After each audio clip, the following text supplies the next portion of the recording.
પલસાણા પોલીસે કુરિયર કંપનીના બંધ દેખાતા મોટા કન્ટેનરમાં ગેરકાયદેસર રીતે કતલખાને લઈ જવાથી 18 ભેંસોને એના ગામની સીમમાંથી પેટ્રોલ પંપની સામેથી ઝડપી પાડ્યો.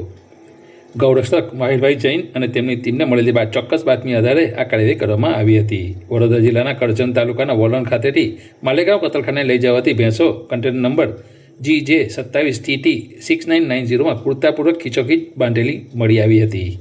ભેંસો માટે વેતનરી સર્ટિફિકેટ તેમજ કોઈ બેસવાની વ્યવસ્થા નહીં રાખી પાસ પરમિટ વગર પરિવહન કરી જે પૈકી એક ભેંસની કિંમત 15,000 લેખે કુલ 18 ભેંસ ₹2,70,000, ટાટા ટ્રકની કિંમત ₹6 લાખ તેમજ ડ્રાઈવરની અંગ જતી મળેલા મોબાઈલ મળી કુલ ₹8,75,000ના મુદ્દામાલ સાથે એઝાઝ સલીમ ઝાકા ડ્રાઈવર અને કંડક્ટર ઇલિયાસ અશફાક કોલા ક્લીનરને ઝડપી ભેંસો ભરી આપનાર સલમાન અલી મથિયાને વોન્ટેડ જાહેર કરી આગળની કાર્યવાહી પલસાણા પોલીસ મથકના પોલીસ સબ ઇન્સ્પેક્ટર અજયપાલ સિંહ કે રાહુલજીએ હાથ ધરી છે. અત્રે ઉલ્લેખનીય છે કે આ જ કન્ટેનર ચાલુ માસની 4 તારીખે કન્ટેનર ચાલક જીસાન દાઉદ મંસૂરીને ઝડપી પાડી ₹3.80 લાખની કિંમતની 19 ભેંસો અને કન્ટેનર સહિત કુલ ₹8.80 લાખનો મુદ્દામાલ કબજે કર્યો હતો અને ભેંસો ભરાવનાર અને સ્વીકારનાર 2 ઇસમોને વોન્ટેજ જાહેર કરવામાં આવ્યા હતા. તે ટ્રક ફરી ઝડપાઈ છે.